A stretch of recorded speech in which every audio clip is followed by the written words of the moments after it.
Parang awa niyo na po, Tito Greg. Huwag niyo na pong saktan ang nanay ko. Umiiyak na sambit ni Venice habang nasa sahig at yakap-yakap ang kanyang inang nanghihina na. Gaga naman kasi ang nanay mo. Alam nang lasing ako tapos uuwi akong wala pang ulam. Sino bang hindi magagalit? Napakuyom siya ng kanyang kamao. Kagagaling niya lang sa trabaho tapos maaabutan niyang bugbog sarado na naman ang kanyang ina. Dahil sa stepfather niyang sugarol at lasinggero. Nay, gustong gusto ko na siyang ipakulong. Bulong niya habang naluluha na sa galit. Umiling ang kanyang ina. Huwag, Venice. Malaki ang utang na loob ko sa kanya. Kahit ganyan siya siyang nariyan nung walang-wala na ako. Nung wala akong mapuntahan nung ipinagbubuntis kita. Napakagat siya sa ibabang labi. Grabe naman ang utang na loob yan, Nay. Parang buhay niyo naman yung kapalit.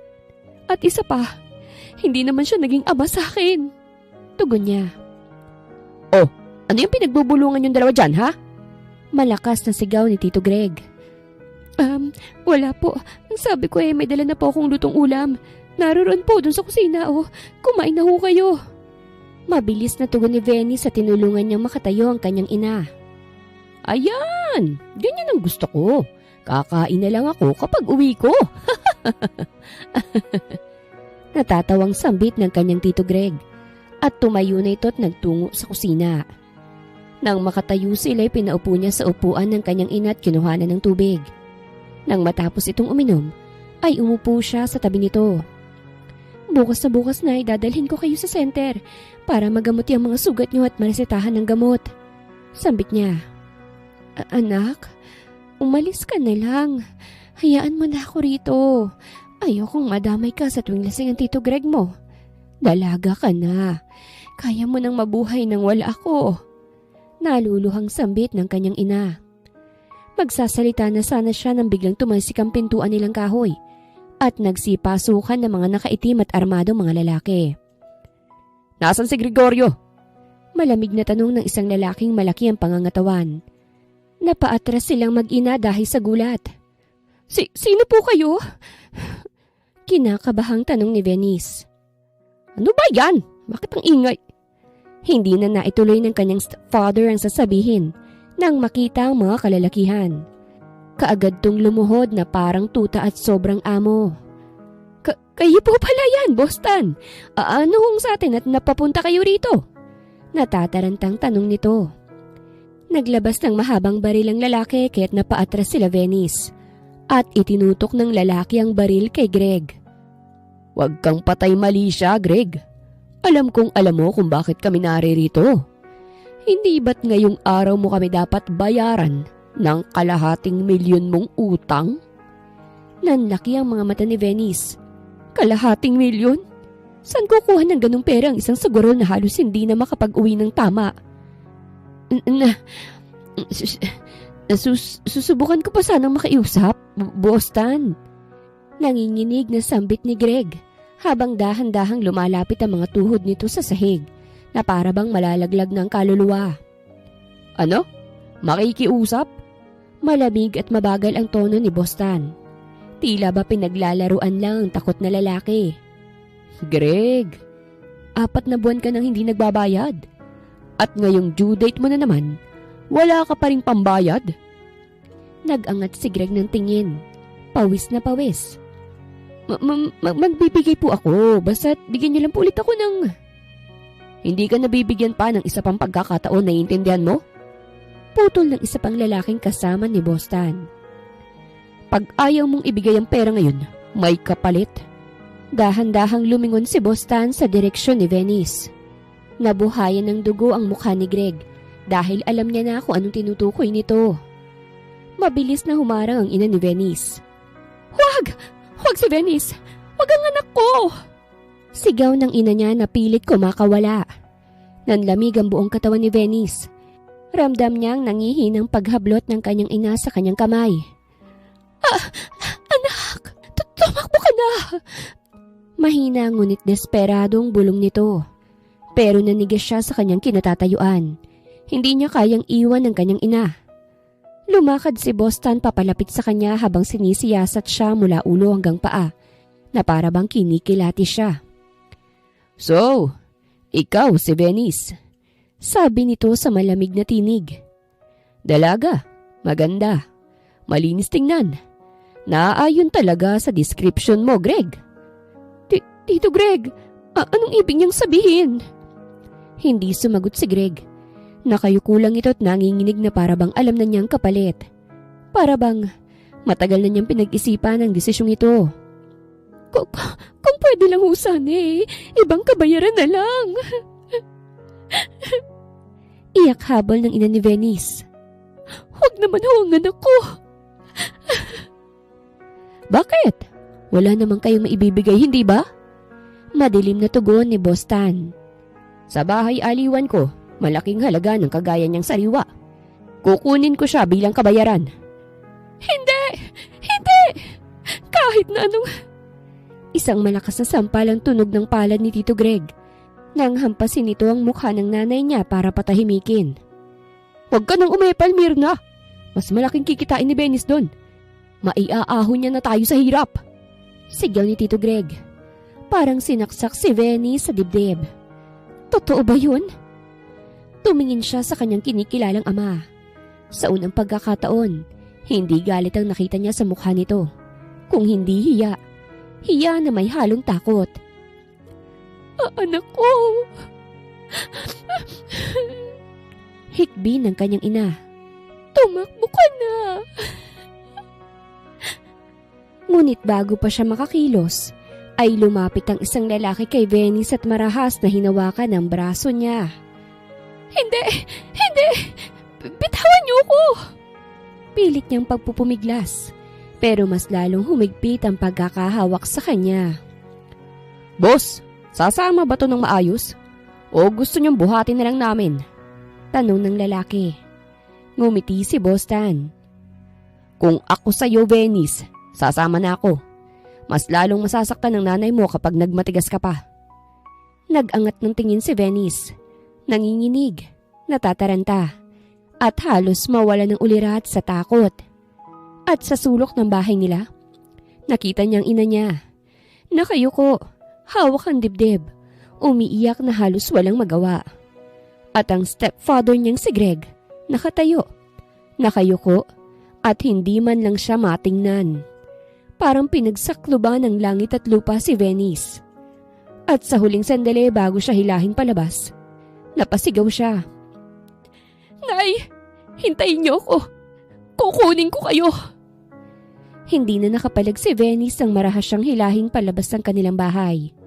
Kahit anong pagpupumiglas niya, mas malaki at mas malakas sa mga lalaking umaalalay sa kanya na parang kriminal. Umiiyak siya. Halos maubos ang boses habang lumilingon sa natitira niyang pamilya. Nay!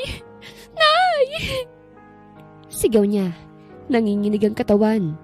Sinusubukang abutin ng ina kahit pa napakalayo na. Venice! Anak ko! Anak! Halos gumapang ang ina niya palabas ng pintuan. Pero agad nung sinarahan ng isa sa mga tauhan ni Boston. Nag-echo sa tenga ni Venice ang pagsara ng pinto na parang sinelyuhan ng kapalaran niya. Tama na yung iyak. Malamig na sabi ng lalaking humahawak sa kanya. Hindi ka namin sasaktan hanggat marunong kang sumunod. Bitawan niyo ako. Hindi ako kasama sa utang, Tito Greg. Wala akong kasalanan. Sigaw niya, desperado. Pero walang kahit na sinong sumagot. Dinala siya paakyat sa isang tinted na van. Marahas siyang itinulak papasok at agad na isinara ang pinto. Umupo sa magkabilang gilid ang dalawang lalaki. Hawak ang barel habang binabantayan siya. Habang umaandar ang sasakyan, nakaramdam siya ng matinding takot. Saan niyo ako dadalhin?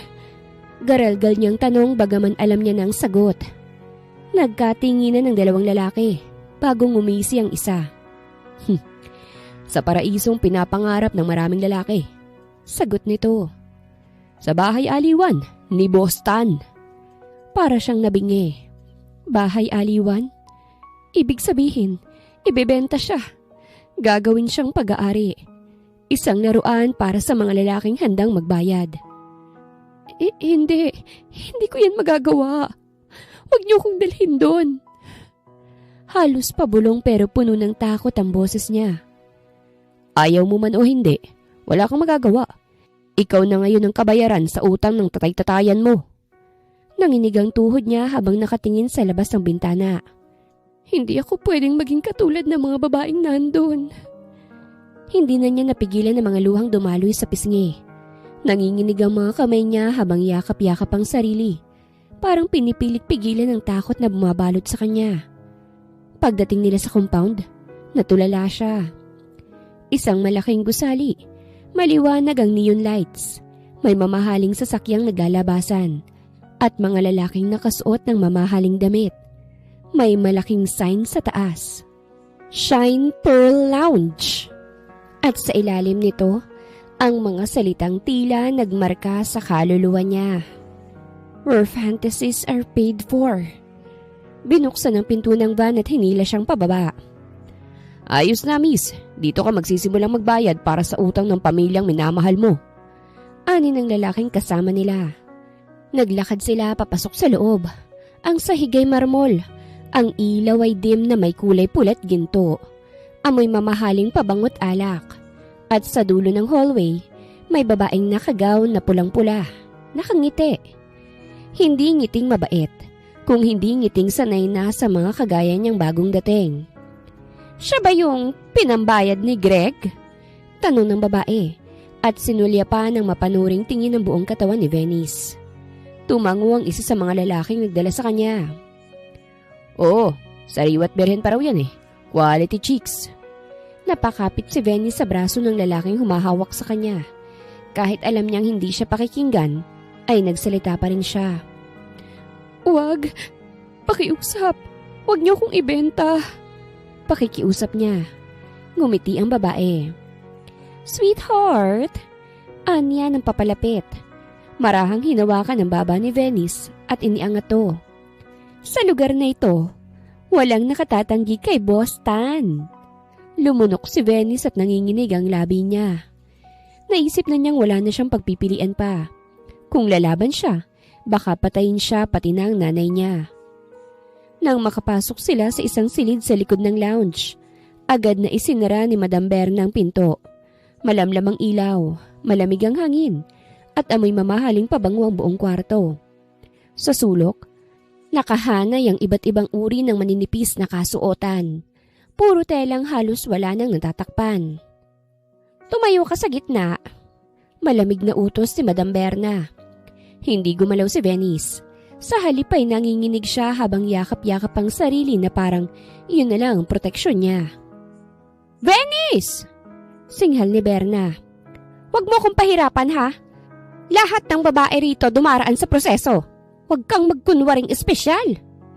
Dahan-dahan siyang lumapit kay Venice. Saka marahas na hinawakan ng balikat nito. Ayoko. Pabulong na pagmamakaawa ni Venice. Halos hindi na marinig sa sobrang takot. Wala kang karapatang tumanggi. At sa isang iglap, sinimulang alisin ni Madam Berna ang damit niya. Nagpumiglas si Venice, nanginginig, pilit tinatakpan ng sarili. Pero masyadong malakas sa mga kamay ni Berna. Halatang sanay na ito. Mabilis at walang pakundangan. Hindi mo kailangang umiyak, masasanay ka rin. Malamig at walang emosyong sambit ni Berna. Parang wala lang sa kanyang dignidad na unti-unting nawawala kay Venice. Nang tuluyang nawala ang suot niya, napahawak si Venice sa kanyang dibdib at tiyan. Pilit sinasara ang lahat ng kaya niyang takpan. Init ng hiya at lamig ng pangambang sabay na bumalot sa katawan niya. Nakikiusap po ako. Nanginginig na tinig ni Venice. Halos hindi na makahinga. Huwag naman po.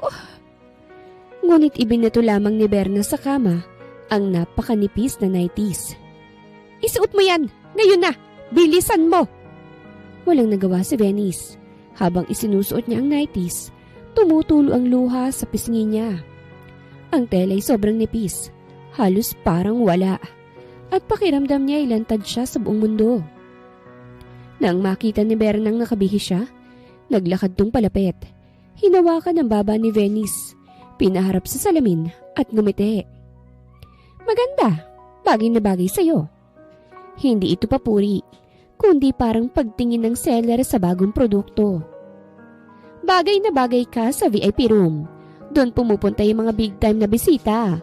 Pag nagustuhan ka nila, tiyak, malaki ang halaga mo. Hindi niya alam kung gusto niyang sumuka o maiyak. Hindi ko kaya to. Wika niya sa nanginginig na boses. Ngunit bago pa siya muling makapagsalita, ay hinawakan na siya ng mahigpit ni Berna sa pulso. Tama ng drama. Oras na para mapakinabangan ka. At hinila siyang palabas ng silid. Habang unti-unting hinihila ni Madam Berna si Venice papasok sa VIP room, pakiramdam niya ay para siyang inilalakad paakyat sa bitayan. Ramdam niya ang bawat tingin, bawat bulong, bawat ngising nakatutok sa kanya. Ang bawat hakbang ay parang kumakalas ang lakas niya sa mga tuhod. Dito ka na muna. Malamig na instruksyon ni Madam Berna habang tinutulak siyang papasok sa isang sulok, malapit sa stage, kung saan nakatayong iba pang bagong babae. Ang lahat ay mukhang takot, pero tila mas matagal nang sanay sa impyerno. Nanatili si Venice na yakap-yakap ang sarili. Pilit na hindi umiyak, pero nanginginig ang buong katawan niya. Kapag tinawag ka, lalapit ka sa mesa, ngumiti ka lang, at sumunod ka sa ipagagawa nila. Naintindihan mo? Sambit ni Berna. Hindi sumagot si Venice. Venice! Ano? Nakikinig ka ba? Mahina pero inis na tanong ni Madam Berna. Kung ayaw mong madamay ang nanay mo, intindihin mo itong mga sinasabi ko. Kumirot ang dibdib niya. Unti-unti siyang tumango kahit nangingilid ang luha. Sa gitna ng musika at ingay, nagsimula ang show. Sumasayaw ang mga babae sa stage. Umiikot sa pole. Kumikindat sa mga bisita. Ang spotlight ay dumadaan sa kanya. At sa tuwing dumadaan to sa kanyang mukha, nanginginig siya. Ayaw niya ng kahit na anong ilaw. Ayaw niyang makita. Maya-maya may lumapit na lalaking waiter at may iniabot na card kay Berna. Si Boston daw, interesado sa bago. Sabi nito. Tumango si Berna at mabilis na sinapo ang braso ni Venice. Gandahan mo yung performance mo ha? Sumunod ka sa akin. Sambit ni Berna sa kanya. No, hindi ko po kaya. Halos hindi marinig ang boses ni Venice dahil sa lakas ng musika. Wala ka ng pagpipilian. Putol ni Berna.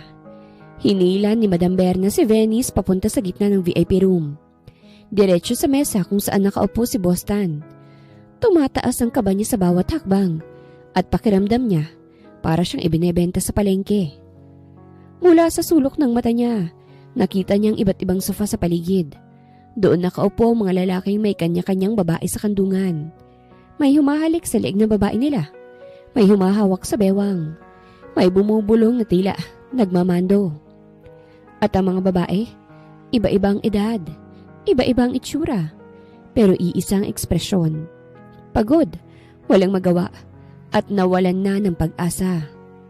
Parang sinampal si Venice ng realidad na pwedeng iyon ang kahihinatnan niya. Kung hindi siya makakatakas. Paglapit nila sa mesa, tumigil si Madam Berna sa harap ni Boston. Hinila niyang bahagya si Venice pasulong na parang ipinapakitang isang bagay na binebenta. Boston! Ani Berna, nakayuko. Ito na po ang anak-anakan ni Gregorio na dala niyo kanina. Sariwa pa talaga at malinis pa. Hindi siya makatingin ng diretsyo. Nalaglagan tingin niya sa sahig. Ayaw niyang makitang mapanuring tingin ng lalaking kumitil sa kalayaan niya. Ngunit may malakas na hit-hit ng sigarilyo ang narinig niya bago ito nagsalita. Ang ganda pala talaga niya. Lalo ngayon at naayusan na. Mababa ang boses ni Boston. Halos parang bulong. Ngunit malinaw na malinaw sa pandinig niya. Bagay na bagay sa VIP at mukhang mas mataas pang halaga kesa sa inakala ni Greg. May mga tumawa sa paligid at may pumito pa. Ano boss? Sabi ng isang lalaki sa kabilang sofa habang nakapulupot ang babae sa braso niya. Pwede na ba naming makita ng malapitan yan? Naramdaman ni Venice ang pag-angat ng balikat niya. Parang gusto niyang tumakbo, magtago, at mawala kahit isang segundo lang. Naramdaman niya ring humigpit ang hawak ni Berna sa likod ng braso niya. Kung ano hong gusto niyo? Sagot ni Berna, nakangiti pero may malamig na tono. Tumango si Boston saka lumingon sa mga kasama niyang nakapaligid. Kayo na ang unang tumingin. Sambit nito at walang pakialam sa nararamdaman ni Venice. Baka may gustong sumubok magpa-reserve bago ko siya kunin para sa sarili kong koleksyon. Marahang itinulak ni Berna si Venice papalapit sa grupo ng mga lalaki.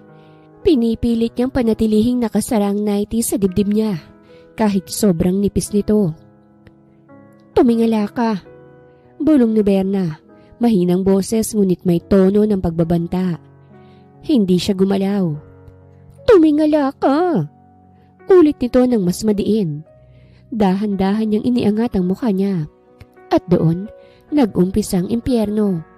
Isa-isang tumingin ang mga lalaki sa kanya. Diretso, walang hiya, walang awa. Parang sinusuri siya kung magkano ang iaalok nila, kung sulit ba siya, kung gaano sila masisiyahan. Maganda, ani ng isa. Mabait tingnan, sabi ng isa pa, nakangiti ng masama. Sana marunong sumunod, dagdag ng isa at tinitigan siya mula ulo hanggang paa. Hindi na niya napigilan ng panginginig. Ilang beses siyang lumunok, gusto niyang sumigaw. Gusto niyang tumakbo pero napako ang mga paa niya sa sahig. At nang lumapit ang isa sa kanila, tila susuriin pa siya ng mas malapitan. Tumayo si Boston, mabagal, mariin. Walang gagalaw sa kanya nang hindi ko sinasabi. Natahimik ang buong paligid. Biglang sumulpot mula sa likuran ni Boston ang isang lalaking matangkad, nakaitim na suit at halatang tauhan ng mataas na ranggo. May hawak itong maliit at makintab na card na kulay itim. Boston, sambit nito at bahagyang yumuko. Nandito po si Mr. Gallagher at ipinabibigay niya po itong black card. Gusto niya raw pong babaeng bagong dating. Dahan-dahang iniangat ni Rodolfo ang black card na may nakaukit na gintong simbolo. Nang makita yun ni Madam Berna, bahagya pang nanlaki ang mga mata niya. Black card? Bulong ng isa sa mga babaeng nasa sofa. Ibig sabihin, VIP sa lahat ng VIP. May mga lalaking napatahimik. Ang iba, ngumisi. Ang iba'y nagtaas ng kilay. Iisa lang ang kahulugan ng black card sa lugar na yon. Kapag nagpakita nito ang isang kliyente, wala nang pwedeng tumanggi. Kahit si Boston. Napatingin si Venice kay Rodolfo, pero agad niyang ibinilik ang tingin sa sahig. Para siyang tinutusok ng libu-libong mata. Hindi niya alam kung anong ibig sabihin nito para sa kanya. Masama ba? Mas mabuti ba o mas delikado? Nasaan si Mr. Gallagher? Tanong ni Boston. Naroon po, boss. Sagot ni Rodolfo. Saka bahagyang tumagilid upang bigyang daan ang direksyon. At doon, parang kusa namang gumalaw ang mga mata ni Venice. Sinundan niya ang turo ni Rodolfo. Dahan-dahan niyang iniangat ang tingin. At mula sa dulo ng VIP lounge, sa pinakamadilim, pinakamaluwang, at pinakapribadong bahagi, ay may isang lalaking nakaupo. Nakaitim na suit, matikas ang postura, at malamig ang titig na diretsyo sa kanya. Hindi tutulad ng mga manyakis na nakapaligid kanina. Hindi rin tutulad ni Boston na madilim at marahas ang tingin. Ito'y kalmado, tahimik, pero diretsyong nakatutok sa kanya na parang binabasa ang buong pagkatao niya. Napatigil si Venice sa paghinga. Siya ba? Siya ba si Mr. Gallagher? Napansin niya ang sariling dibdib na mabilis. Mabigat ang paghinga niya. Hindi niya alam kung dahil sa takot o dahil sa kakaibang pakiramdam ng pagkalito. Si Mr. Gallagher ay bahagyang tumagilid. Marahang itinaas ang baso at parang nagbigay ng maliit na tango kay Boston. Parang senyas, parang pag-aangkin. Boston, ulit ni Rodolfo. Mas mababa ang boses. Gusto raw po niya ang babae. Wala na raw pong ibang pag-uusapan. Natahimik ang buong mesa. Nagkatinginan ng mga lalaki at humigpit ang hawak ni Venice sa laylayan ng nighties niya. Bigla naman ay natawa si Boston. Hindi lang basta tawa, kung hindi yung malalim at mayabang na halakhak na parang nanalo siya sa pinakamalaking pustahan ng taon. Ha! Narinig niyo yun? Sigaw niya sa mga kasama, sabay turo kay Venice. Ito ang unang beses na may nagustuhan si Mr. Gallagher. Unang beses! Nagbulungan agad ang mga lalaki sa paligid. Sabi ko na, boss. Ani ng isa. May ibubuga talagang bagong dating. Worth it. Sagot naman ng isa. Tumingin kay Venice na parabang tropeyo na nanalo sa auksyon. Tumawa ulit si Boston. Siyempre, iginagalang ko si Mr. Gallagher. Isa siyang bilyonaryo, hindi siya basta-basta. Hinawakan niya ang balikat ni Venice. At kung siya mismong may gusto? Inilapit niya ang bibig sa tenga ni Venice. O edi, bilyon ang kita ko sa babaeng ito.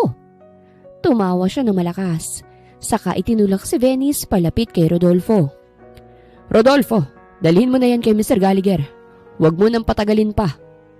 Agad kumilos sa mga tauhan. Nagbigay daan ang mga babae at napatingin ang lahat kay Venice. Habang hinahatid siya ni Rodolfo ay nanginginig si Venice. Hindi niya alam kung mas mabuti ba ito kaysa sa manatili sa kamay ni Boston. Pero habang papalapit sila sa mesa kung saan nakaupo si Mr. Gallagher, mas malinaw niyang nararamdaman ang kakaibang bigat sa pakiramdam niya. At nang tuluyang huminto si Rodolfo sa harap ng lalaki, marahantong yumuko. Sir, ito na po ang babaeng tinutukoy niyo. Hindi agad nagsalita si Mr. Gallagher. Nakatitig lamang siya kay Venice at naramdaman niya na hindi tulad ng iba, hindi hayok ang tingin ni Gallagher. Kaya't lakas loob siyang lumuhod sa harapan nito at nagmakaawa. Mr. Gallagher, please po huwag niyo po akong saktan. Wala akong kinalaman dito, ayoko nga sa lugar na ito eh. Naluluhan niyang sambit at umaasang maaawa sa kanyang lalaki. Napakunot ang lalaki. If you don't want here, bakit ka naririto? Tanong nito. Ipinambayad utang lang po ako ng stepfather ko. Napasinghap si Mr. Gallagher at tila nabigla sa sagot ni Venice. Hindi niya agad inalinsunod ang pagluhod nito. Sa halip, marahan niyang ibinaba ang hawak niyang baso at tumitig ng diretsyo sa mga mata niya. Hindi libog, hindi tuwa, kung hindi pagtataka. Ipinambayad ka? Ulit niya. Mababa ang boses na may halong hindi makapaniwalang tono. Tumango si Venice. Nanginginig ang balikat. Opo. Please, wag niyo po akong galawin. Kahit anong gagawin ko, wag lang yun. Ayoko ho rito eh. Gusto ko pong makauwi sa amin. Tahimik na tumingin si Mr. Gallagher kay Rodolfo na nasa gilid bago bumalik ang matalim at mapanuring tingin kay Venice. Stand up. Malamig ngunit hindi galit ang boses niya. Nag-atubili si Venice. Po. I said stand up. Ulit nito. Ngayon ay mas malumanay. Dahan-dahan siyang tumayo, nanginginig ang mga tuhod. Umusod si Mr. Gallagher palapit sa sofa. Nakasandal ang siko sa tuhod at pinagmasdan siya mula ulo hanggang paa. Hindi para busuhan kung hindi para alamin kung nagsasabi nga ba ito ng totoo. Kung ipinambayad ka, mahinang sambit niya. Ibig sabihin, may-ari na sayo at nasa delikado ka ng sitwasyon. Namilog ang mga luha ni Venice. Please po, tulungan niyo ko. Sandaling natahimik si Mr. Gallagher bago bahagyang tumaas ang kilay niya. And what makes you think I'll help someone I just bought? Napatigil si Venice at nanlamig ang katawan. Habang nakatayo siya sa harapan ng lalaking hawak ang kapalaran niya. Ramdam niya ang susunod na sasabihin ni Mr. Gallagher. Ang magtatakda kung magiging impyerno ba ang gabi niya o may maliit na pag-asang magbabago ng lahat. Napahinto naman si Austin Gallagher. Sa dami ng babaeng napupunta sa lugar na yon, kung sang loob man o hindi ay hindi niya naintindihan kung bakit itong payat, nanginginig at namumulang dalaga ang biglang bumigat sa konsensya niya. Stand properly. Mahinang utos niya. Sinunod naman ni Venice kahit nanginginig ang tuhod. Tumingala siya kay Austin. Takot na baka mag-iba ang isip nito. Pero ang ginawa ni Austin ay maglabas ng cellphone. Prepare the car. Malamig ngunit diretsyo nitong utos sa kabilang linya. We're leaving. Yes, sir. Sagot ng driver. Nagulat si Venice. Saan niyo po ako dadalhin? Hindi sumagot si Austin kaagad. Sa halip ay tumayo siya mula sa sofa. Mas matangkad pa ito kesa sa inaasahan ng dalaga. Umamba siyang lalapit ngunit tumigil isang hakbang mula rito. Ayaw niyang takutin palalo ang dalaga na halatang nanginginig. Hindi ka nababagay rito. Mahina niyang sabi. At hindi ako interesado sa kung anumang pinagagagawa nila rito. Napatulo ang luha ni Venice. Halos mapaupo sa pag-angat ng bigat na nararamdaman. Naglakad si Austin papalapit sa pintuan ng VIP room, saka tumingin kay Rodolfo. Tell Boston I'm taking her. Malamig ngunit may otoridad ang tono. Charge everything to my account. And remind him that this girl is mine alone. Opo, Mr. Gallagher. Sagot ni Rodolfo na bahagyang nakayuko. Lumapit si Austin pabalik kay Venice. Tinanguan siya at iniabot ang kamay. Let's go. Tumingin si Venice sa kamay na yon. Malinis, malamig, ngunit hindi mapanganib. Marahan niya itong hinawakan. Parang natatakot na baka bigla itong bawiin. Pagkalabas nila sa VIP room, nagkatinginan ng mga babae at gwardya. Lahat ay nagulat kung bakit may dalagang inilalabas si Mr. Gallagher nang hindi dumaan sa normal na deal. Pagdating nila sa hallway, tumama ang lamig ng aircon sa balat ni Venice. Hawak pa rin ni Austin ang kamay niya. Pagdating sa labas, nakaparada na ang itim na SUV. Binuksan ng driver ang pinto. Mr. Gallagher, sir. Inalalayan ni Austin si Venice. Get in. Umupo siya habang nanginginig. Pagsunod niya, pumasok na rin si Austin sa kabilang side. Pagsara ng pinto, napuno ng katahimikan na tensyon ng loob ng sasakyan. Habang nakasandal si Venice, napayakap siya sa sarili. Ramdam ang takot, pagod, at hindi makapaniwala. What will happen to me now? Mahina niyang tanong na halos pabulong. Tumingin si Austin sa bintana bago marahang sumagot. Tonight, you're going somewhere safe. Paglingon niya kay Venice, mas banayad ang mata nito ngayon. At sa mansyon ko, walang sino mang gagalaw sa'yo. I promise. Sa loob ng itim na SUV, nanatiling tahimik si Venice. Nanginginig pa rin ang mga kamay. Halos hindi niya alam kung anong susunod na mangyayari. Baka lang biglang magbago ang isip ni Austin. Ngunit naramdaman niya ang malalim na kapanatagan ng ibinigay nito sa kanyang black coat. Isuot mo to. Mahinang utos ni Austin. Hindi niya alam kung paano ngunit agad niyang isinuot to.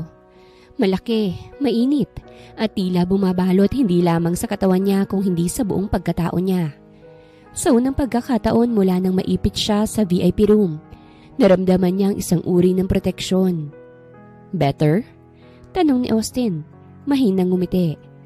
Napakunot lamang ang noon ni Venice at napayakap sa sarili. Opo, salamat po. Halatang nanginginig ngunit ramdam ang init ng coat na parang pangakong hindi siya pababayaan. Tumahak ang sasakyan papunta sa mansyon ni Austin. Magandang araw mga viewers! Ang kwentong ito ay hatid ng Love Series TV. Salamat sa pakikinig! Pagdating nila sa mansyon, sinalubong sila ng katahimikan. At sa loob ng lobby, marahang humakbang si Austin patungo sa master's bedroom. Dito ka na muna, sabi niya habang binubuksan ng pinto. Pumasok si Venice at napatingin sa paligid. Malaki, maaliwalas at puno ng katahimikan. Hindi niya alam kung paanong ipaliliwanag ang nararamdaman niya. Ngunit isang bagay ang malinaw. Sa loob ng silid na ito, ligtas siya. Hindi tulad sa bahay aliwan. Pinaupo siya ni Austin sa gilid ng kama. Tahimik ang lalaki, pero ramdam ni Venice ang kakaibang presensya niya. Malakas, protektado at may otoridad. Humiga ka na muna riyan at magpahinga. Mahina ngunit matatag ang boses niya. Napatigil si Venice sa paggalaw. Nanginginig ngunit dahan-dahan siyang humiga. Ramdam niya ang init ng kama. Ang lambot na mga unan. At sa unang pagkakataon mula nang maipit sa gabing yun, nakaramdam siya ng kapanatagan. Si Austin naman ay tumalikod na't nagtungo sa shower room. Nang matapos mag-shower si Austin, tahimik siyang lumapit at dahan-dahang umupo sa gilid ng kama. Ramdam ni Venice ang bawat galaw niya at hindi niya maiwasang manginig. Ang puso niya ay tila gustong tumakas sa dibdib. Takot pa rin siya kahit na malinaw niyang walang masamang intensyon si Austin. What are you doing?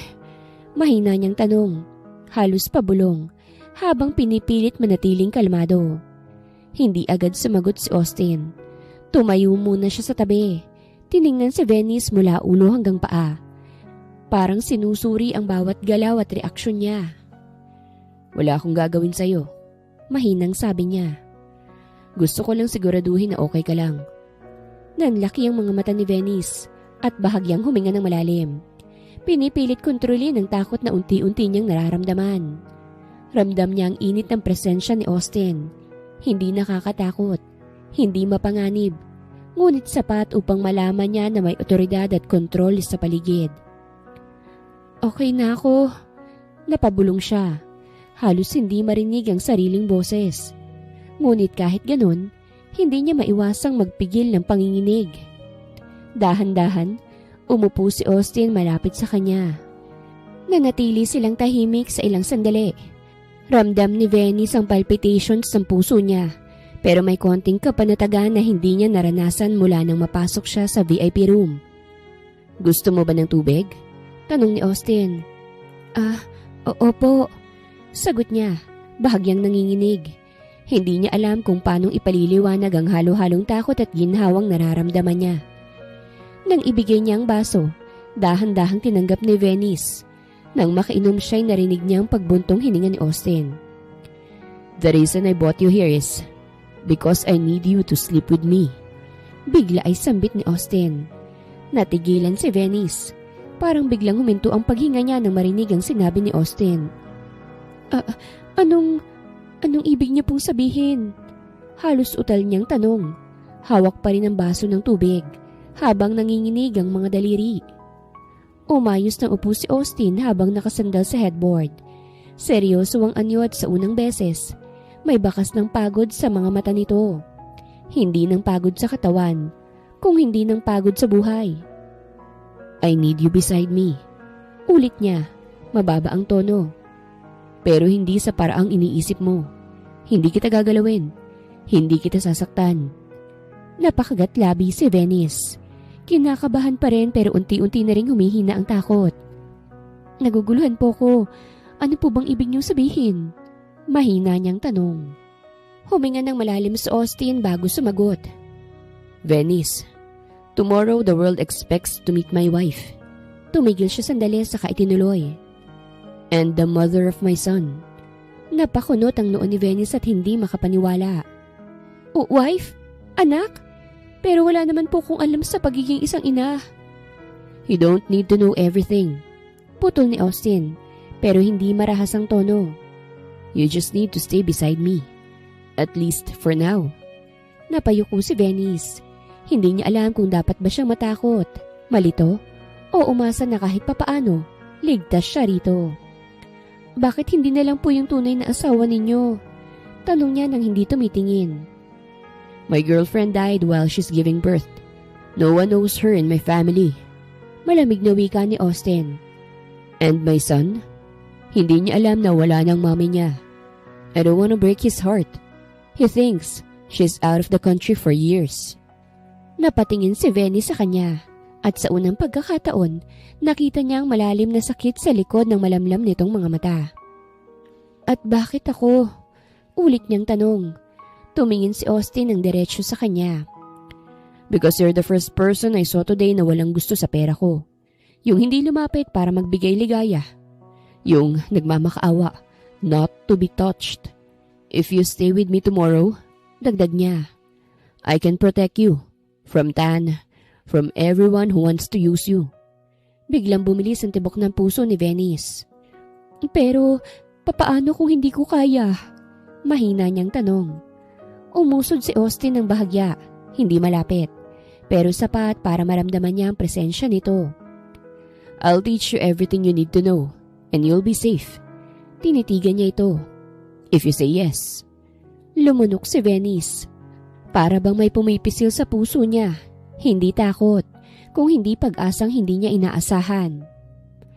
Gusto ko lang makatakas. Pagbulong niya. Tumango si Austin, mabagal. Then escape with me, starting tomorrow.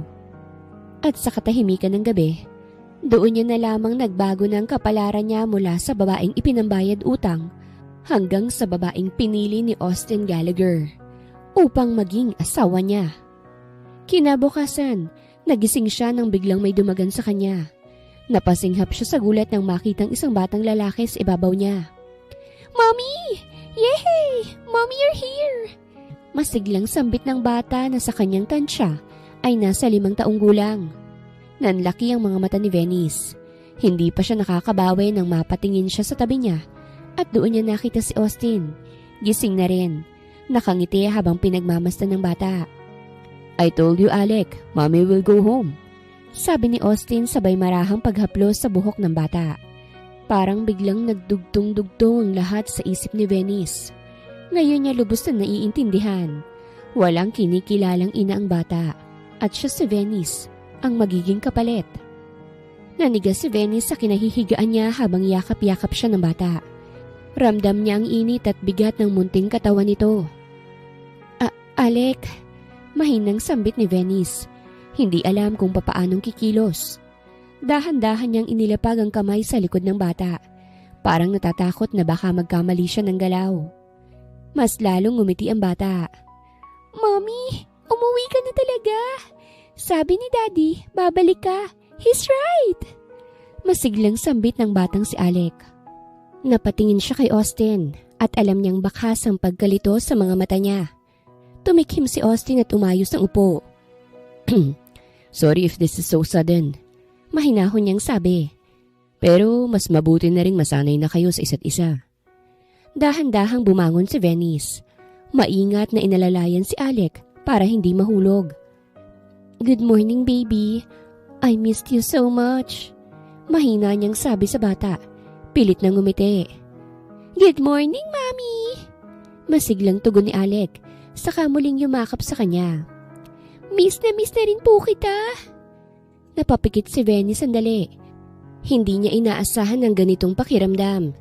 Naghalo ang kaba, awa, at isang init na matagal niya nang hindi nararamdaman. Let's have breakfast? Tanong ni Austin. Tumayo na't inayos ang suot. Naghihintay na ang yaya at may mga taong naghihintay sa baba. Kailangan mo ng gampanan ng papel mo. Napalunok si Venice. "Ngayon na po agad?" Tumango si Austin. Yes, but don't worry. I'll be there. Lahat ng sasabihin mo, susundan ko. Humawak si Alex sa kamay niya. "Mommy, sabay tayong bumaba ah." Tumango si Venice kahit nanginginig pa rin sa loob. Sige anak." Habang naglalakad sila palabas ng kwarto, ay hawak ni Alec ang kamay niya at si Austin sa tabi nila. Doon niya tuluyang naramdaman ang bigat ng bagong papel na gagampanan niya. Hindi na lang siyang babaeng iniligtas mula sa bahay aliwan. Isa na siyang asawa sa mata ng mundong ginagalawan ni Austin at ina sa paningin ng isang bata. At sa bawat hakbang pababa ng hagdan ng mansyon, isang tanong ang paulit-ulit na bumubulong sa isipan niya. Kaya ko bang panindigan ng papel na to nang hindi tuluyang nawawala ang sarili ko? Ay nako, bahala na si Batman. Sabay alis sa isip niya ng tanong na yon. Pagdating nila sa dining hall, agad tumahimik ang usapan ng mga taong naroroon. Mga kasambahay, isang yaya, at 2 matandang lalaking nakasuot ng pormal. Sabay-sabay silang napatingin kay Venice. At doon niya muling naramdaman ang kaba. "Good morning, sir." Sabay-sabay nabati ng mga tao kay Austin. "Good morning." Tugon nito. Sa kamarahang inilapit ang kamay sa likod ni Venice. "This is my wife." Pakilala ni Austin sa kanya. Parang may kumurot sa dibdib ni Venice sa salitang wife. "This is Mrs. Gallagher." Dagdag ni Austin. Malinaw at walang pag-aalinlangan. Napayuko sandali si Venice sa kapilit na ngumiti. Good morning po." Natahimik ang paligid sa loob ng ilang segundo. Pagkatapos, may isang babaeng may edad, mukhang matagal nang naninilbihan sa pamilya ang lumapit.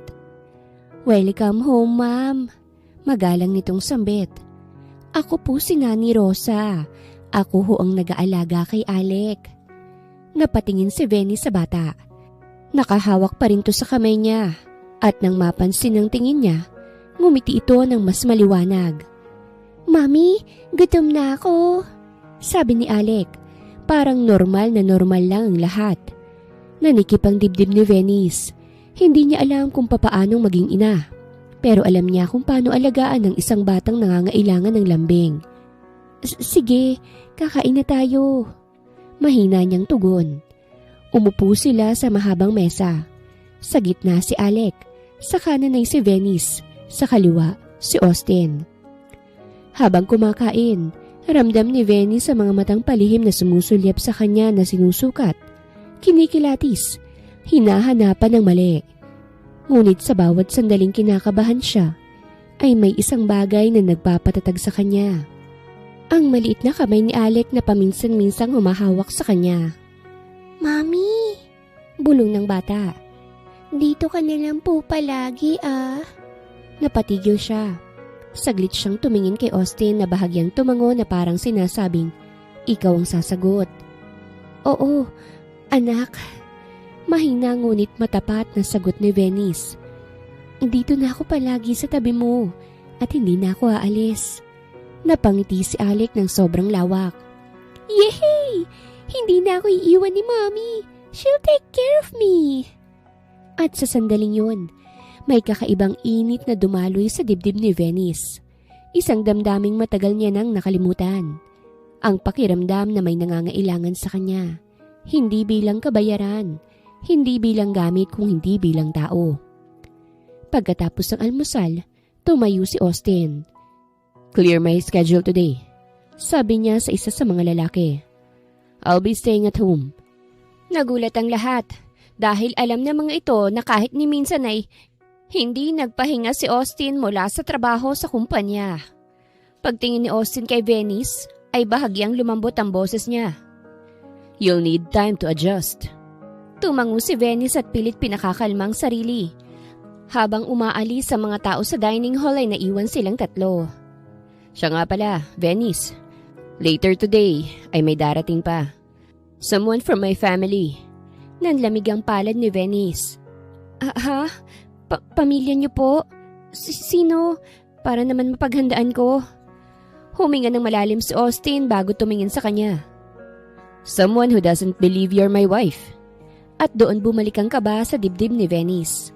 Napatigil siya at parang muling bumalik ang lamig sa kanyang katawan sa sinabi ni Austin. Hindi po ba sila maniniwala?" Mahina niyang tanong. Bakas na pilit tinatatagan ng boses. Umiling si Austin saka lumapit sa kanya. Hindi naman masyadong malapit pero sapat para maramdaman niya ang presensya nito. "They won't." Diretsong sagot niya. "Because they've never seen you before. At dahil ayaw nilang may kontrol ako sa sarili kong buhay." Napayuko si Venice. "Kung ganun, baka po mas mabuting umalis na lang ako." Hindi ka pwedeng umalis." Mabilis na putol ni Austin. Ngayon ay mas mariin ang tono. "Kung aalis ka ngayon, mas mapapahamak ako. Hindi lang ako, pati si Alec." Napatingin siya sa bata na masayang naglalaro sa carpet. Walang kaalam-alam sa bigat ng mundo ng matatanda. "Anong kailangan kong gawin?" tanong ni Venice. Bahagyang lumambot ang tingin ni Austin. "Maging ikaw. Pero may ilang detalye kang dapat na malaman." Umupo sila sa sofa habang si Alec ay inabot ng yaya para dalhin sa hardin. Sa harap nila, tahimik ang asawa ko. Hindi pala biro, hindi palaban. Kilala ka bilang babaeng pinili kong pakasalan sa ibang bansa at malayo sa mata ng media. Paliwanag ni Austin. "Media?" Napasinghap si Venice. "Yes," sagot ni Austin. "Once they confirm you're real, the press will follow." Nanlumo siya sandali, ngunit naalala niya ang VIP room, ang mga mata, ang takot, at ang katotohanan kung wala si Austin, baka wala na siya rito ngayon. Susubukan ko po," Mahina niyang sabi. Tumango si Austin. Good. At isa pa. Tumigil siya. Tila nag-aatubili. Hindi ka nila pwedeng takutin. Dagdag niya. Kapag may sinabi silang masakit, huwag kang sasagot. Titingin ka lang sa akin. Naiintindihan mo ba? Bumilis ang tibok ng puso ni Venice. Oo, pero ano naman ang gagawin mo kapag tiningnan kita? Ako ang sasagot para sa'yo. Seryoso nitong sambit na siyang ikinatahimik ni Venice. Dahil ramdam niya ang proteksyon ni Austin, kahit hindi pa man yun nangyayari. Ilang oras pang lumipas at nakatayo na si Venice sa harap ng salamin sa guest lounge. Nakasuot na siya ng simple at elegante ngunit mamahaling damit. Pinagmasdan niya ang sarili. Parang hindi na siyang babaeng hinila palabas ng bahay nila kagabi. Ilang sandali pa'y nakita niya mula sa labas ang sunod-sunod na pagdating ng mga mamahaling kotse. Napahigpit ang hawak niya sa dress na suot. Dumating si Austin at huminto sa tabi niya. Ready? Huminga siya ng malalim. Ready na ako. Sa tingin ko. Bahagyang tumango si Austin. Don't worry, I won't leave you. Bumukas ang pintuan ng mansyon. At sa pagpasok ng mga bisita, ay nakita niyang may mga matang mapanuri, malamig at mapanghusga ang mga ito. Kasunod nito ang katahimikan ng buong living hall nang pumasok ang mga bisita. May mga lalaking naka-tailored suit at mga babaeng elegante ang postura. Ngunit malamig ang mga mata. Isa pa lang ang malinaw kay Venice. Sanay silang manghusga at durugin ng mahihina. Ah, Austin! Sambit ng isang matandang lalaki na may tungkod. Eto na palang tinatago mong asawa! Ramdam ni Venice ang biglaang paninikip ng dibdib. Gaya ng bili ni Austin, hindi siya nagsalita. Sa halip ay dahan-dahan niyang iniangat ang tingin at tumingin kay Austin. Kaagad na kumilos ang lalaki. Inilapit ni Austin ang kamay niya sa bewang ni Venice. Yes, this is my wife, Venice Gallagher. Napakunot ang noo ng babae sa gilid. She looks young. Sigurado ka bang? Hindi pa man natatapos ang pangungusap, ay humakbang si Austin pasulong. Inilagay si Venice bahagya sa likod niya upang takpan ang katawan ng kalahati nito. Choose your next words carefully, mariin niyang sabi. Hindi yun pasigaw ngunit mas nakakatakot ang katahimikan sa boses niya. Because you're talking about my wife. Napatigil ang babae. Walang sumagot. May isa pang lalaking tumawa ng bahagya. Relax, Austin. Curious lang naman kami. Bigla kang nagkaasawa. May anak pa. Alec is my son. Putol ni Austin. At ang ina niya ay ang babaeng nasa likod ko. Muling tumingin si Venice sa kanya. Doon niya nakita na hindi galit, kung hindi determinasyon. Para bang handa niyang banggain ng buong mundo, basta't manatili siyang ligtas. Lumapit ang matandang lalaki. Kung ganon, patunayan mo. Bakit ngayon mo lang siya ipinakilala? Hindi kumarap si Austin. Dahil ayokong madamay siya sa maruruming laro ninyo. Tumahimik ang paligid. Dahan-dahang hinawakan ni Austin ang kamay ni Venice at pinisilto. Isang simpleng kilos, ngunit sapat para patatagin siya. Venice, mahinahon niyang sambit saka siya humarap. You're doing great. Hindi niya namalayang tumulo ang luha sa gilid ng mata niya. Hindi dahil sa takot kung hindi dahil sa kauna-unahang pagkakataon. May isang taong tumayo sa harap niya. Hindi para angkinin siya, kung hindi para ipagtanggol siya. At doon, sa gitna ng mga taong handang husgahan siya, unti-unting napagtanto ni Venice na hindi aksidente ang pagligtas ni Austin Gallagher sa kanya. At hindi bastang kontratang papel na ginagampanan niya ngayon. It's like destiny. Dahil sa bawat matang bumabati ko sa kanya, naroroon si Austin na handa siyang salagin ng lahat. Ngunit hindi pa rin nabasag ang tensyon sa loob ng living hall. Mas ramdam ngayon ni Venice na may pader na sa pagitan niya at ng mga matang humuhusgat si Austin ang pader na yon. Isang babaeng elegante ang umupo sa sofa at taas noong nagmasid kay Venice. Kung asawa ka nga ni Austin, malamig nitong tanong. Bakit parang wala kang kaalam-alam sa mundo namin? Bago pa man makaramdam ng hiya si Venice, muli na namang humakbang si Austin. Because I didn't marry her to entertain you. Diretso niyang sagot. I married her to build a family. Napasinghap ang ilan. Ang iba, nagkatinginan. This is enough. Dagdag ni Austin at tumingala sa lahat. If you're here to question my decisions, you can leave. If you're here to respect my wife and my son, you're welcome to stay. Isang katahimikan ang bumalot sa silid.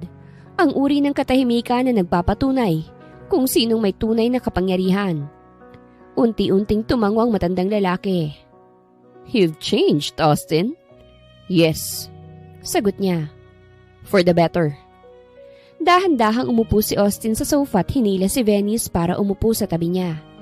Hindi niya binibitawan ang kamay nito. Sa halip, hinayaan niyang makita ng lahat kung gaano niya itong pinapahalagahan. Maya-maya'y pumasok si Alex sa silid, hawak ang kamay ng yaya. Nang makitang ama, mabilis tong tumakbo palapit. Daddy! Sigaw ng bata.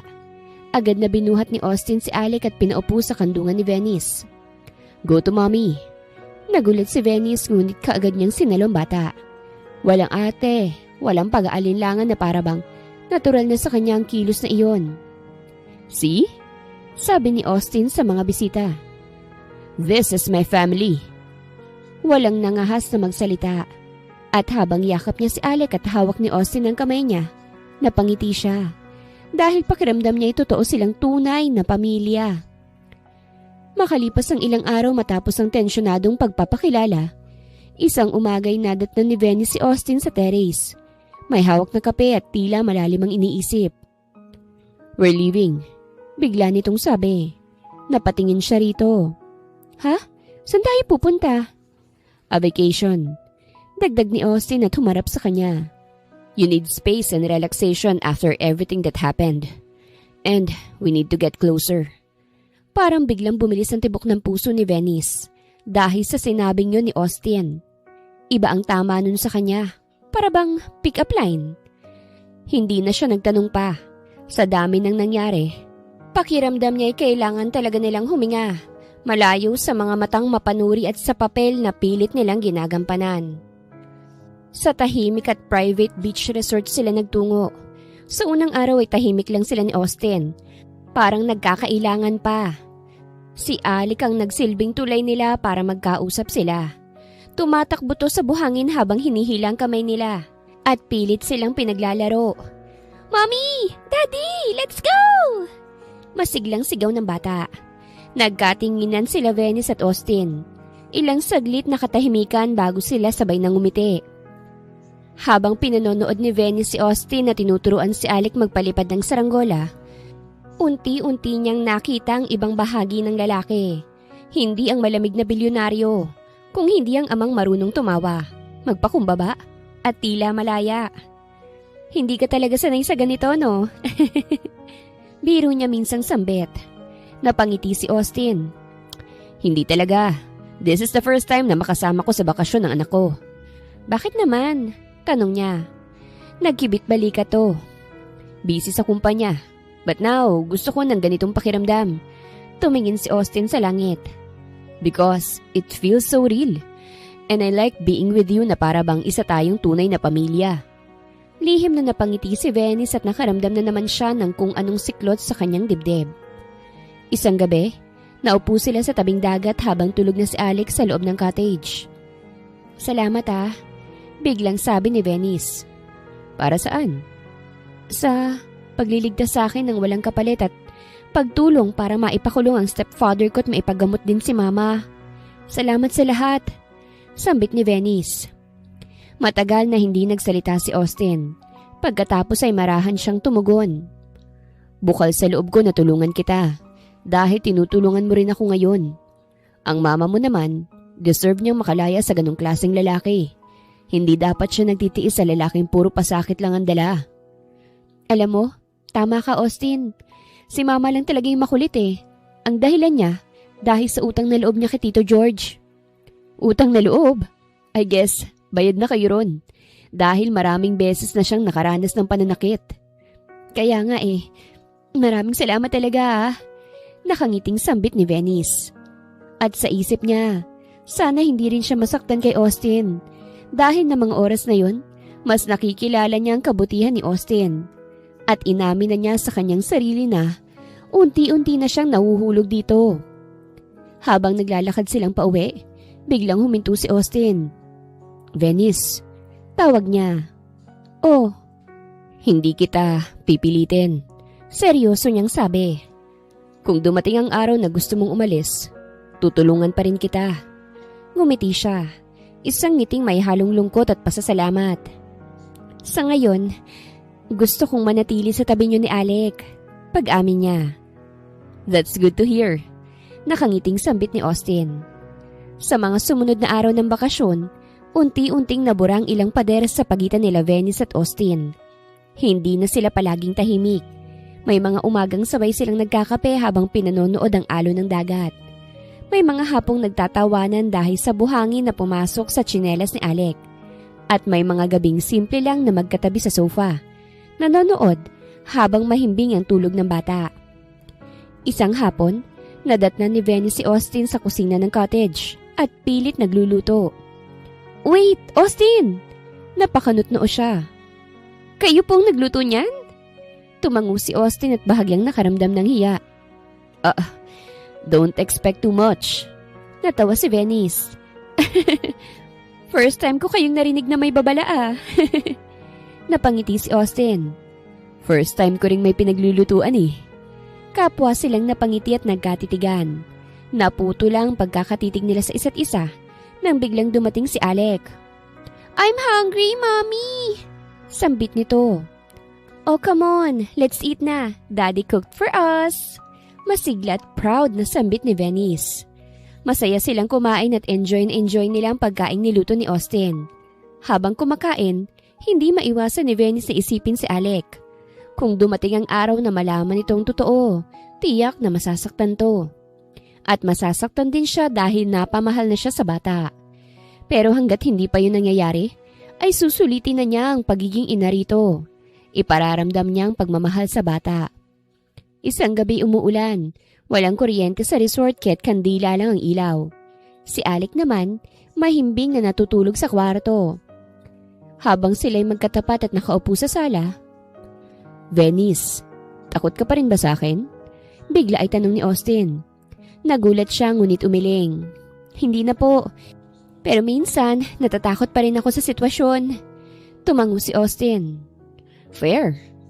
Pero ikaw ba?" tanong niya. "Hindi ba kayo natatakot na may babaeng biglang pumasok sa buhay niyo?" Ngumiti si Austin, bahagya. "I was afraid of being alone. Mas natatakot ako noon kesa ngayon." Nagtagpo ang mga mata nila.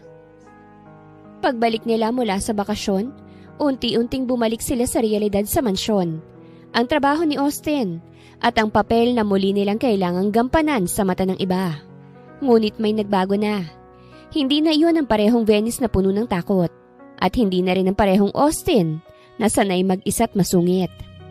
Isang umaga, habang inaayos ni Venice ang almusal ni Alec, napansin niyang matagal nang nakatayo si Austin sa pintuan at tahimik na nakamasid. "May problema ba?" tanong niya. Umiling si Austin. "Wala, naninibago lang ako." "Sa ano naman?"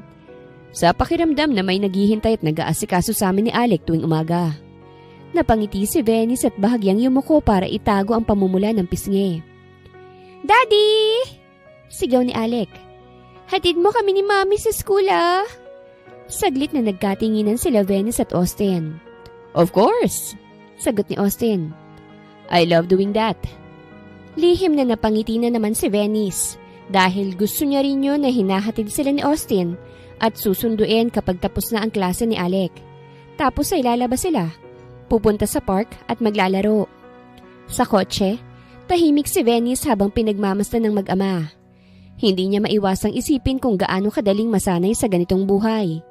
Isang bagay na maaaring mawala anumang oras. Pagkababa ni Alec, biglang nagsalita si Austin. "Venice," tawag nito sa seryosong tono kaya't mabilis na kinabahan si Venice. Bakit?" "I talked to my lawyer," diretsyong sabi niya. "The arrangement between us. I want to make it safer for you." Napakunot ang noon ni Venice. "Safer?" "Yes. Tumango siya. May kontrata pa rin pero malinaw na malinaw doon na wala kang obligasyon sa akin bilang lalaki. May financial security ka, may legal protection, at kalayaan kung gugustuhin mo nang umalis. Natahimik si Venice. Hindi iyon ang inaasahan niyang sasabihin ni Austin. At isa pa, anong pumasok sa isip nito't nasabi nito ang bagay na yon? She doesn't want to leave anymore. Bakit? Mahina niyang tanong. Dahan-dahang huminga si Austin. Because I want you to stay out of fear or gratitude. If you stay, I want it because you choose to. Parang may kumirot sa dibdib niya. Austin, hindi mo kailangang sumagot ngayon. Dugtong nito. Gusto ko lang malaman mong may choice ka. Tipid tong ngumiti bago bumaba ng sasakyan at pinagbuksan siya ng pinto. Nang gabing yon, mag-isa si Venice sa kwarto. Nakatanaw siya sa bintana. Iniisip ang mga salitang sinabi ni Austin. May choice ka. Paulit-ulit yun sa isip niya. Isang bagay na matagal nang ipinagkait sa kanya ng mundo noong kapiling niya pa ang Tito George niya. Maya-maya, may marahang kumatok mula sa pinto. Venice? Boses yun ni Austin. May kailangan si Alec. Hinahanap ka niya eh. Ngumiti siya at tumayo agad. Sa paglabas niya ng kwarto, nakita niya si Alec na yakap ang unan. Halatang inaantok na. Mommy, pwede po bang dito ako matulog sa tabi niyo ni Daddy? Mahinang tanong ng bata. Napatingin siya kay Austin na tila humihingi ng pahintulot. Tumango ito. If that's okay with you. Lumapit si Venice at hinaplos ang buhok ni Alec. Siyempre naman, okay na okay sa akin. Nakangiting sambit niya. Habang pinapatulog niya ang bata, naramdaman niyang may humahaplos sa puso niya. Isang damdaming hindi na maitatanggi. Napalapit na ang loob niya kay Alec. She treats him like her own child now. Samantala, sa pintuan, tahimik na nakatayo si Austin. Pinagmamasdan ng eksenang matagal niyang pinapangarap, ngunit hindi niya kailanman inaasahang magiging totoo. Hindi pa niya alam kung hanggang kailan mananatili si Venice sa tabi niya. Ngunit sa bawat araw na lumilipas, mas nagiging malinaw sa kanya na ayaw na niyang mawala pa si Venice. And he thinks he fell in love with her. Magdamag halos hindi nakatulog si Venice. Paulit-ulit na bumabalik sa isip niya ang mga kilos ni Austin. Ang paraan ng pagprotekta nito sa kanya, ang paggalang, ang pagbibigay ng kalayaan kahit maaari naman siyang ikulong sa utang na loob. Kung siya lang ang masusunod, gusto niyang makulong na lang sa kasunduan nila. Bakit kaya hindi na lang ako umamin? Tutal, 2026 na, hindi na uso ang lalaking palaging umaamin. Lalo't baka pagsisihan ko pa sa huli. Ani sa isip ni Venice. Kinabukasan, medyo tinanghali ng gising si Venice. Nadatnan niya si Austin sa hardin na abala sa pagtuturo kay Alec magbisikleta. Tawa ng tawa ang bata habang hawak ng amang likod ng bisikleta. Daddy! Don't let go! Sigaw ni Alec. I won't! Sagot ni Austin na puno ng pangako at saya ang tinig. Napahinto si Venice. Sa eksenang yon, biglang luminaw ang lahat sa kanya. Hindi na lang siya nagpapanggap. Hindi na lang siya nananatili dahil sa utang na loob o takot. May nararamdaman na siya at gusto niyang pakiramdam na yon. Nang makaalis si Alec kasama ang yaya, naglakas loob si Venice na lumapit. Austin, tawag niya. Huminto ang lalaki at humarap sa kanya. Oh, gising ka na pala. Good morning. May problema ba? Tanong nito. Huminga siya ng malalim at pilit pinatatatag ang sarili. May sasabihin ako, pero kasi natatakot ako. Kaagad na nagbago ang ekspresyon ni Austin. Then, take your time. Mas lalo siyang kinabahan, pero doon din niya nakita kung gaano ito kaingat sa kanya. Alam kong nagsimula tayo sa kasinungalingan. Mahina niyang simula. At alam ko ring binibigyan mo ako ng kalayaan, kaya kung mali ang sasabihin ko, sabihin mo lang. Hindi pa rin nagsasalita si Austin, kaya't nagpatuloy na si Venice. Pero habang tumatagal, hindi ko na alam kung kailan ako titigil sa pagpapanggap. Nanginginig na sabi ni Venice. Hindi ko na alam kung kailan ako nagsimulang masaktan kapag naiisip kong araw na mawawala ako rito. Tumaas ang tingin niya. Austin, may nararamdaman na ako sa'yo. Tila biglang tumahimik ang paligid. Maging ang hangin ay tila tumigil. Hindi agad lumapit si Austin. Sa halip, marahan siyang humakbang palayo. Isang hakbang na ikinagulat ni Venice at muntik nang makasakit sa puso niya. Ngunit huminto ito. Venice, seryoso niyang wika. Nakatalikod pa rin. That's why I needed to give you a choice. Humarap tong muli sa kanya nang mas malinaw ang emosyon sa mga mata. Because I feel it too. Nanlaki ang mga mata ni Venice. Pero ayokong mahalin mo naman ako dahil iniligtas lang kita. Dugtong ni Austin. Ayokong piliin mo ako dahil sa kasunduan. Lumapit siya ng dahan-dahan. Parang may takot pa rin baka umatras si Venice. Gusto kong piliin mo ko kahit wala na akong maibigay. Tumulo ang luha sa mga mata ni Venice na ngayon ay hindi dahil sa sakit, kung hindi dahil sa ginhawa. Pinipili kita. Mahina ngunit buong tapang niyang sabi. Hindi dahil sa utang na loob, hindi dahil sa takot, kundi dahil ikaw yan, kundi mahal kita. Kapwa nilang niyakap ang isa't isa't ramdam ni Venice na tila nabunutan siya ng tinik sa dibdib. At ngayon ay nakaramdam siya ng kapayapaan sa bisig ni Austin. Mahal din kita, Venice. Sambit ni Austin sabay halik sa kanyang noo. Ngunit akala ni Venice, sa wakas ay payapa na ang lahat. Kasalukuyang masaya ang buong mansyon nang dumating ang mismong kaarawan ni Alec. Puno ng lobo ang hardin. May clown, may mga batang kaklase nito. At nandun ang ilang miyembro ng pamilya ni Austin. Mga taong ngayon pa lang niya tunay nakakaharapin bilang asawa sa mata nila. Hawak ni Venice ang kamay ni Alec habang hinihipan nito ang kandila. Make a wish! Masiglang sabi ng lahat. Pumikit si Alec. I wish Mommy and Daddy will always stay with me. Parang may kumurot sa dibdib ni Venice. Napatingin siya kay Austin na bahagyang ngumiti. Ngunit may bakas ng kaba sa mga mata. Bigla ay isang malakas na kalabog ang umalingaw-ngaw mula sa gate. Venice! Isang pamilyar at kinatatakutang boses ang sumigaw. Nagkaroon ng ingay at kalituhan ng buong venue. Namutla si Venice nang makita ang lalaking nagwawala sa labas. Gusgusin, galit na galit, at pulang-pula ang mga mata. Si Tito George. Nakakulong ka na dapat! Pasigaw na sabi ni Venice habang nanginginig. Nakalaya na ako! Sigaw nito habang pinipigilan ng mga guard. At ngayon, babawiin ko ang buhay na ninakaw mo sa akin. Nagkagulo ang mga bisita. Napalapit si Austin kay Venice at inilagay si Alex sa likod niya. Lahat ng narito lalo na ikaw, Austin Gallagher! Sigaw ni George habang tumatawa na parang isang baliw. Alam mo ba kung sino talaga yung asawa mo? Tumahimik ang lahat. Isa siyang bayad utang! Sigaw niya. Ipinamigay ko na siya sa bahay aliwan eh. Hindi yan ang asawa mo, nagpapanggap lang yan. Parang binuhusan ng malamig na tubig ang buong hardin. Narinig ni Venice sa mga bulong-bulungan. Ang paghinga ng mga tao. Ang biglang pagtahimik ng pamilya ni Austin. Anong sinasabi mo?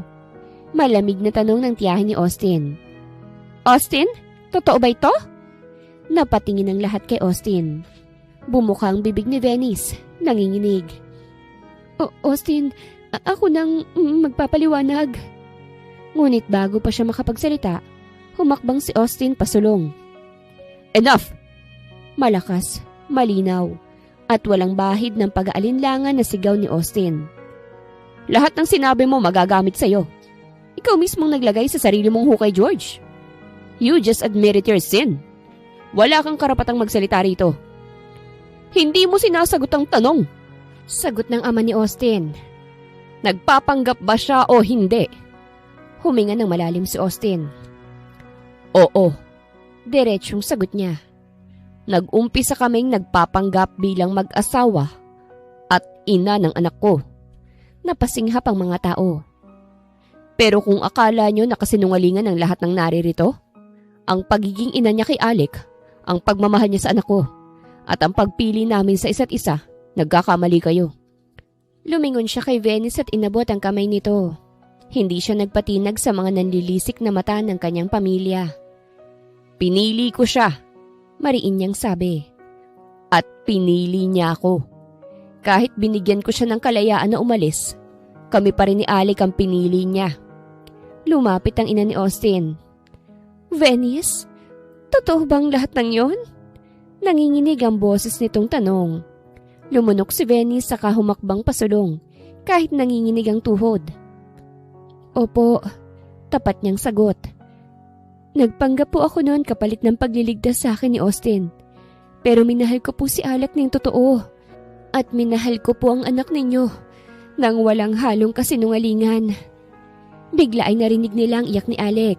Hawak ang braso ni Venice. Mommy!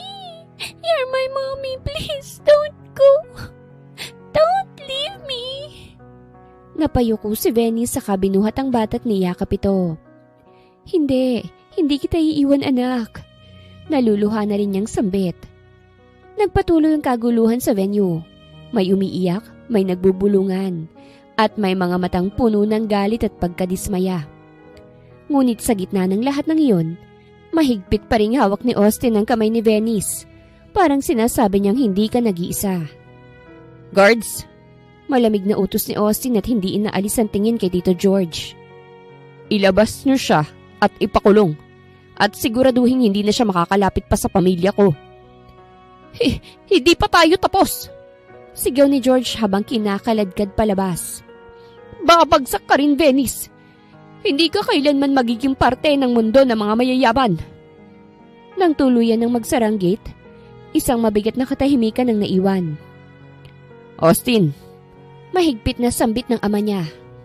Dinala mong isang babaeng may ganyang nakaraan sa pamilya natin. Pinahiya mo kami! Galit nitong sambit. Humakbang si Austin palapit sa ama. Hindi siya ang kahihiyan. Ang kahihiyan ay ang husgahan ng isang biktima at pakinggan ng isang abusado. Biktima man o hindi? Singit ng tiyahin niya. Nagpanggap pa rin siya. Niloko niyo kami. Hindi na napigilan ni Venice. Dahan-dahan siyang bumitaw sa kamay ni Austin at humakbang pasulong. Opo. Nanginginig ngunit matapang niyang sabi. Nagpanggap po ako upang pagtanaw ng utang na loob kay Austin. Kung noong gabi na yun ay hindi niya ako tinulungan, baka patay na po ako ngayon. Napasinghap ang ilan. Wala po akong balak manloko, dugtong niya. Wala rin ho akong ambisyon sa pera o pangalan ninyo. Kung gusto niyo po aalis ako ngayon din eh. No! Sabay na sigaw yon ni Austin at Alec. Mahigpit na niyakap ni Alec si Venice. Mommy, please don't leave. It's my birthday. Parang may pumunit sa puso ni Venice. Hinarap ni Austin ang anak at binuhat mula kay Venice. Alec, listen to me. Mahinahon niyang sabi. No matter what happens, Venice is important to me and to you. Hindi ko hahayaan na mawala siya sa atin. Lumingon siya sa pamilya niya. At kung may problema kayo ron, problema niyo na yun. Hindi namin. Tumulo ang luha sa mga mata ng ina ni Austin. Lumapit to kay Venice habang nanginginig ang mga kamay. Lahat ba ng sinabi mo? Totoo? Mahinang tanong nito. Tumango si Venice. Opo, lahat po yun totoo. Matagal na pinagmasdan ng ginang si Venice. Ang mga mata, ang mga luha, ang batang mahigpit na nakakapit sa kanya. Sa wakas ay huminga to ng malalim at niyakap si Venice. Kung mahal ka ng anak ko at ng apo ko. Umiiyak na sabi nito. Sino ba naman ako para itaboy ka? Nabigla ang lahat, ngunit kaagad na humakbang pasulong ang ama ni Austin. Kung pipiliin mo siya, mariing sabi. Handa ka bang talikuran ng posisyon mo sa kumpanya? Ang suporta ng pamilya? Hindi nag-atubili si Austin. Yes, diretsyong sagot niya. If that's the price of protecting my family, then I'll pay it. Handa akong iwan ng kumpanya, Dad. Nanlaki ang mata ni Venice. Austin, huwag namang... Hinawakan niya ang pisngi nito. I promised you, I won't let anyone hurt you again. Kahit kapalit ang lahat. Hindi lubos maisip ni Venice na maaaring gumuho ang mundo ni Austin dahil sa pagmamahal nito sa kanya. If that's your decision, I'm happy to be your wife. In sickness or in health, in richer or in poorer. Mahal na mahal ko kayo ni Alec. Naluluhat na kangiting sambit ni Venice bago nagyakapan ng tatlo. Humarap naman si Austin sa kanyang ama. Dad, I respect you and your decision. Please let us go. Pakiusap ni Austin. If that's what you want, but take care of my grandson. Kung hindi niyo siya iingatan, kukunin ko siya sa inyo. Mahinahon nitong sambit. Nakangiting tumango si Austin at masaya nilang nilisan ang mansyon. Ilang buwan ang lumipas. Hindi naging madali ang lahat matapos ang kaarawan ni Alec.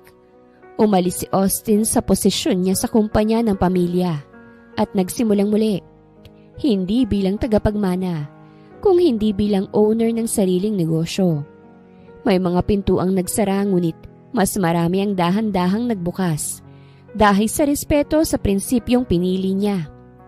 At sa lahat ng yon, hindi siya nag-iisa. Si Venice ang naging lakas niya. Si Alec naman ay mas lalong naging masaya. Hindi na niya kailangang magtanong kung sino ang totoong ina niya. Dahil ramdam niya ito sa bawat yakap, sa bawat gabing pinapatulog siya, at sa bawat umagang sabay-sabay silang kumakain. Isang hapon sa kanilang hardin, ay biglang lumuhod si Austin sa harap ni Venice. Hindi ko na kailangan ng kasinungalingan para tawagin kang asawa. Mahina niyang sabi. At ayokong piliin mo ko dahil may utang na loob ka. Gusto kong piliin mo ko. Araw-araw bilang asawa mo sa batas at sa harap ng Diyos. Venice, will you be my wife? Tumulo ang luha ni Venice. Ngumiti siya at tumango. Yes, matagal na kitang pinili, Austin. Sagot niya. Hindi dahil sa mundo mo, kung hindi dahil sa kabutihan ng puso mo. Mabilis namang tumakbo si Alec, dala ang singsing at isinuot ni Austin ang singsing sa daliri ni Venice. Yay! Happy family! I'm so grateful for having a happy family. I love you, Mom and Dad. Nakangiting sambit ng batang si Alec at niyakap siya ni Venice at Austin, saka hinalikan sa magkabilang pisngi. Sa huli, habang magkayakap silang tatlo sa harap ng sunset, naisip ni Venice na hindi lahat ng kasinungalingan ay nagtatapos sa kapahamakan. Minsan, ang isang maling simula ay humahantong sa pinakamagandang wakas. Ngayon sila'y isang pamilyang pinili ang isa't isa at isang pag-ibig na ipinaglaban hanggang sa dulo. Wakas!